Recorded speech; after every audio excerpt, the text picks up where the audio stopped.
సహోదరి సహోదరులారా, మీకు శుభవార్త.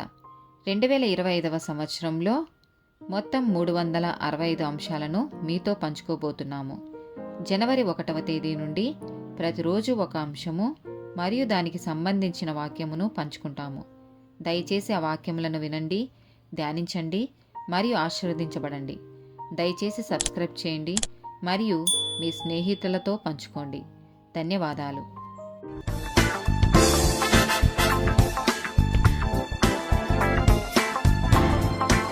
207th డే టాపిక్ వెలుగు. యోహాను సువార్త 8వ అధ్యాయము 12వ వచనం. మరలా యేసు, నేను లోకమునకు వెలుగును, నన్ను వెంబడించు వాడు చీకటిలో నడువక జీవపు వెలుగు కలిగి యుండునని వారితో చెప్పెను. కీర్తనల గ్రంథము 27వ అధ్యాయము 1వ వచనము. యెహోవా నాకు వెలుగును రక్షణయునయున్నాడు, నేను ఎవరికి భయపడదును? యెహోవా నా ప్రాణదుర్గము, ఎవరికి వెరుతును? మత్తయి సువార్త 5వ అధ్యాయము 14 నుండి 16 వచనాలు. మీరు లోకమునకు వెలుగై ఉన్నారు. కొండ మీద నుండు పట్టణము మరుగై ఉండనేరదు.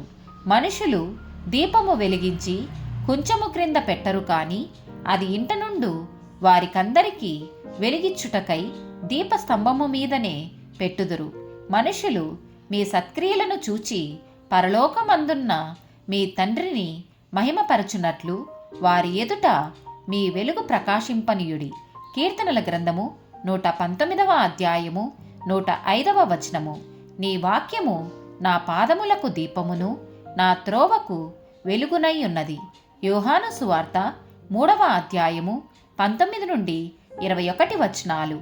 ఆ తీర్పు ఇదే: వెలుగు లోకంలోనికి వచ్చెను గాని తమ క్రియలు చెడ్డవైనందున మనుషులు వెలుగును ప్రేమింపక చీకటినే ప్రేమించిరి. దుష్కార్యము చేయు ప్రతివాడు వెలుగును ద్వేషించును. తన క్రియలు దుష్క్రియలుగా కనబడకుండునట్లు వెలుగునొద్దకు రాడు. సత్యవర్తనుడైతే తన క్రియలు దేవుని మూలముగా చేయబడి ఉన్నవని ప్రత్యక్షపరచబడినట్లు వెలుగునొద్దకు వచ్చును. ఎఫెసీలకు రాసిన పత్రిక 5వ అధ్యాయము 8, 9 వచనాలు. మీరు పూర్వమందు చీకటి అయ్యుంటిరి, ఇప్పుడైతే ప్రభువునందు వెలుగయ్యున్నారు. వెలుగు ఫలము సమస్త విధములైన మంచితనము, నీతి, సత్యమను వాటిలో కనబడుచున్నది. ఆమేన్.